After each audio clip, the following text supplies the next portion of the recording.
Hello everyone and welcome back. I really thought that spring was upon us, and it's my own fault because I didn't check the extension date, which I should have because I'm planting things, but I have done now, and it turned out that there were several freezes and frosts that were still going to fall upon us.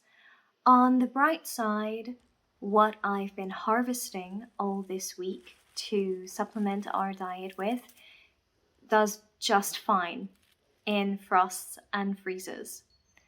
So I want to talk to you all about Henbit and purple deadnettle. Henbit, Lamium amplexicaule, and purple deadnettle, Lamium purpureum, are two commonly confused botanicals that appear in late winter and early spring. Both are originally native to Europe, Asia, and northern Africa, but are now widespread and naturalized in Northern America. Although both henbit and purple deadnettle are often considered weeds, they are early food sources for pollinators, and they have both food and medicinal benefits for foragers. It should be noted that they can play host to tomato-spotted wilt viruses, so gardeners who grow tomatoes should pay special attention to signs of that. Henbit and purple deadnettle are often found growing together, which increases the confusion between them. They also have some lookalikes. Henbit, on the bright side, has no poisonous lookalikes. When purple deadnettle is flowering, it has no poisonous lookalikes, but the young plant that only has leaves may be confused with young foxglove, digitalis purpurea. Once purple deadnettle blooms, however, no confusion between the two is likely. So if you're really concerned about your ability to tell them apart, simply wait for your deadnettle to bloom before you harvest it. Henbit, as I said, has no toxic lookalikes. However, it does have a non-toxic lookalike. Some people confuse henbit with creeping Charlie, Glaucoma heteroceae, also called Nepeta heteroceae. These are also called ground ivy, gill over the ground, I can talk, robin runaway, alehoof, field balm, or cat's foot. The leaves are reniform, kidney-shaped, to orbicular. They have crenate margins, and they are attached to the stem with long petioles, which are like little stems that attach the leaf to the larger stem. Not all plants have them, so it is an identifying characteristic. For example, henbit leaves are attached tightly to the stem with no petioles. Creeping Charlie also blooms a little later in the spring, and the colors and shape of the flowers are quite different from henbit flowers. Although slightly bitter, Creeping Charlie is edible and also medicinal, so any confusion between henbit and Creeping Charlie isn't, a big deadly deal. Both lamiums are in the mint family. There are morphological characteristics of the mint family that they all kind of have in common. This is the Lamiaceae family. Keep in mind that this is almost all. There are always exceptions. However, almost all mints have a square stem with opposite leaves and zygomorphic flowers, which means that they have only one plane of symmetry, as in a pea or a snapdragon flower. They are bilaterally symmetrical, with 5 petals, 3 up, 2 down. The mint family also tends pretty strongly towards being aromatic. Let's talk a little bit more about henbit. The Latin name is Lamium amplexicaule. Common names include henbit, common henbit, greater henbit, henbit deadnettle, giraffe's head, the one that's kind of just off from the others, and henenbiti. The habitat that it prefers is cultivated soil, so it tends to crop up in your garden, or your driveway, or your lawn. It will usually grow on sandy, dry soils, but it will also grow on medium, loamy soils, and although it prefers well-drained soil, it will still grow in heavy clay soils. So it kind of grows anywhere and everywhere, but it will grow better and more abundantly in some locations.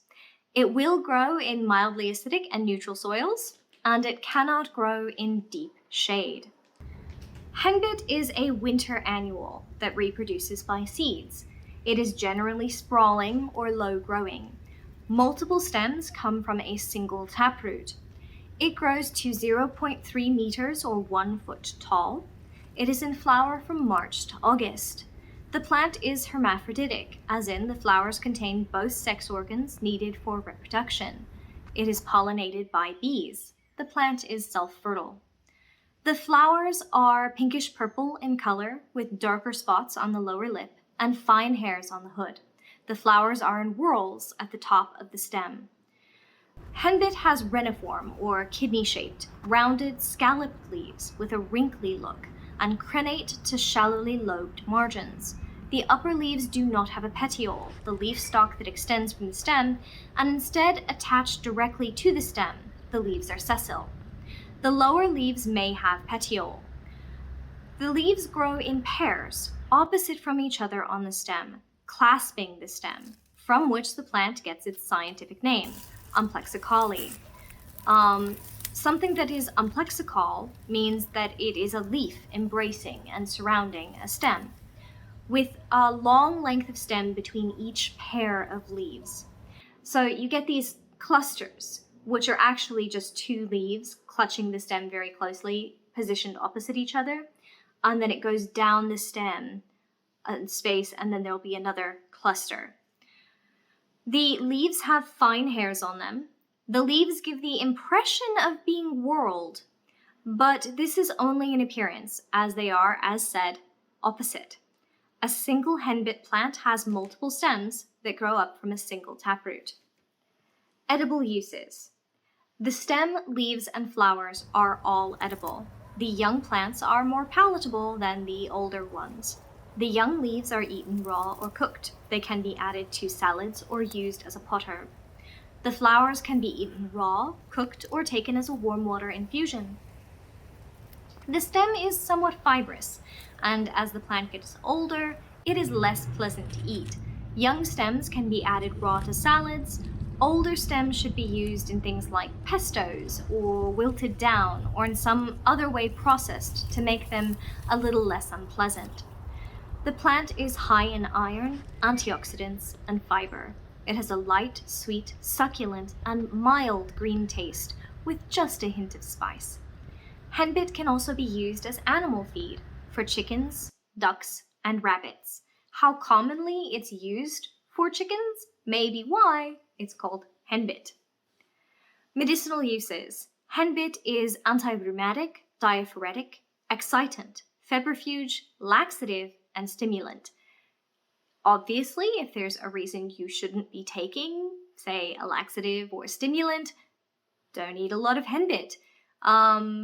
Please check contraindications of anything that you intend to ingest that has a medicinal effect upon the body, which is a lot more than most people think it is.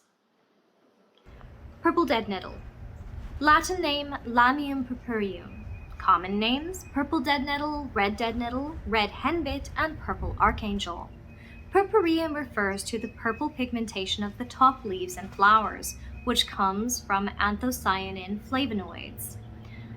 Habitat. Purple deadnettle grows on roadsides, ditches, in waste places, and on cultivated soil, like henbit does, such as lawns, gardens, driveways, or anywhere that the soil has been treated, cultivated, and prepared for something to come along and take advantage. It tolerates most soils and conditions, although it prefers a light, dry soil. Although it prefers well-drained soil, it can and does grow well in heavy clay soil like is found in my own yard. It will grow in mildly acidic, neutral, and basic, mildly alkaline soils as well. It can grow in semi-shade, light woodland, or no shade at all. Identification. Lamium purpureum is a winter and early spring annual growing to 0.3 meters, 1 foot, by 0.2 meters, 8 inches. It can grow up to 0.45 meters, which is 18 inches tall, but this is a little uncommon. It is not frost tender and will grow in freezing condition. It is in flower from March to October. The species is hermaphroditic in that it contains both sex organs needed for reproduction and is pollinated by bees. The plant is self-fertile. The flowers are lavender, purplish or purplish pink, and are bilateral with lips.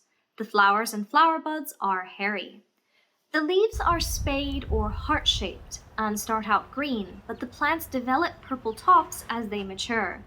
The leaves grow in opposite pairs and are crowded together along the stem. They are petioled. The leaves are deltoid or cordate with serrate margins. Although the leaves have hairs on them, they don't sting like stinging nettle does, hence the name deadnettle. Edible uses. The leaves, flowers, and young stem are all edible.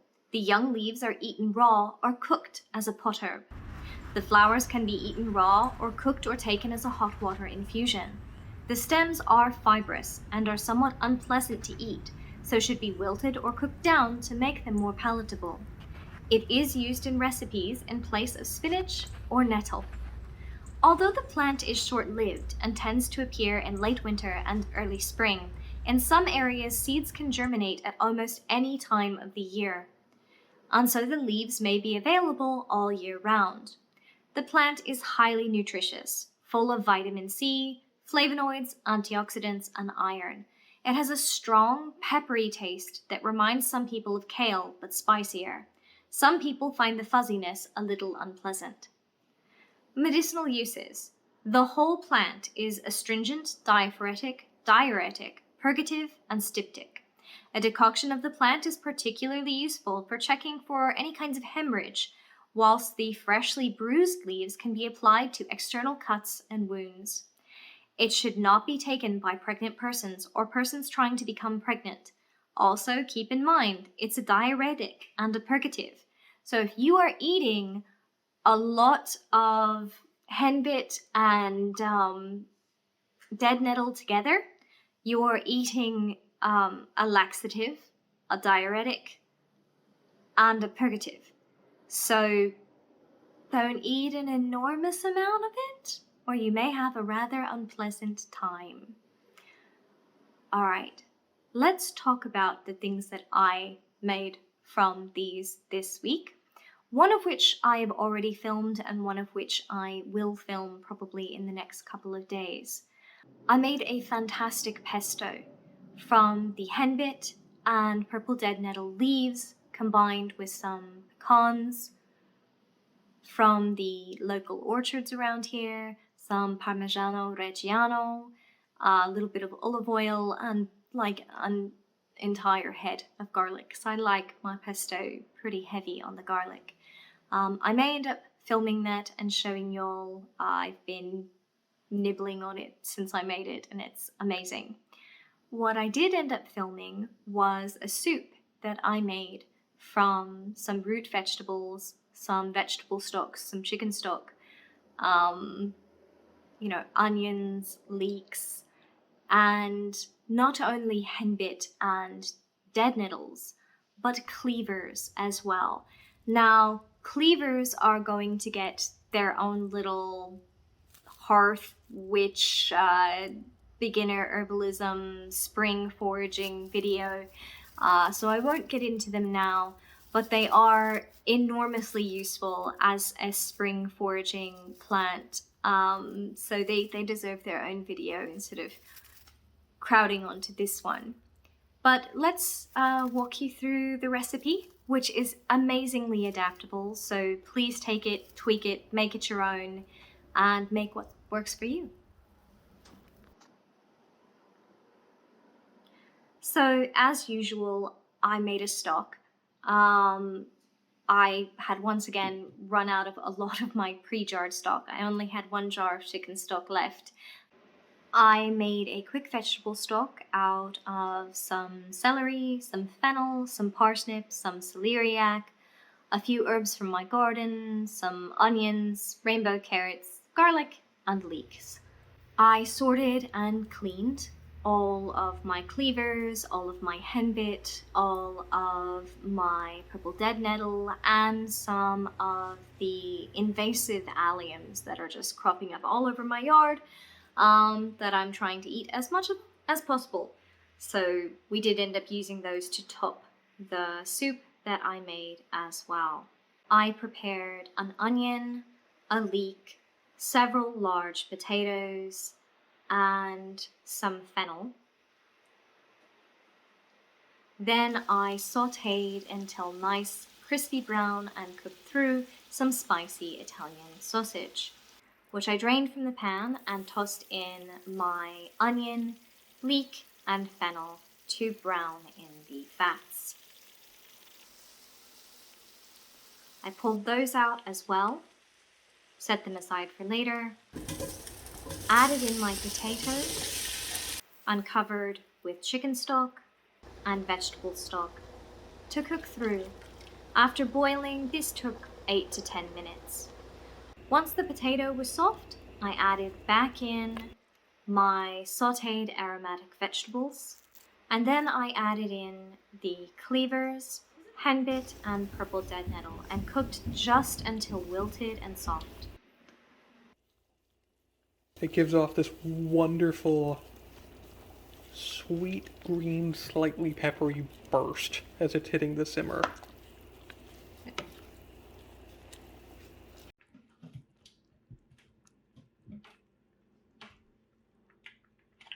And then Ian used our immersion blender to get everything well combined and creamy. This is nice if you don't like the fibrous texture of cleavers and henbit and purple deadnettle, because it just takes care of it. I know it looks like swamp water, but it tastes really good. Then Ian chopped up those invasive alliums for topping the soup with. We served the soup with the spicy Italian sausage, some of the pesto that I mentioned, which was made from more of the purple deadnettle and henbit, as well as a few other things, on some of the alliums. And it was delicious, and I heartily recommend that you make something similar, but that you adjust it to your personal taste and to what is growing in your own yard, which I hope that you very firmly and positively identify before you eat it. All right, thanks for joining us, and be safe out there, everyone. Have a wonderful spring. Pollinators, and they have both food and medicinal benefits for foragers. Not foragers, foragers.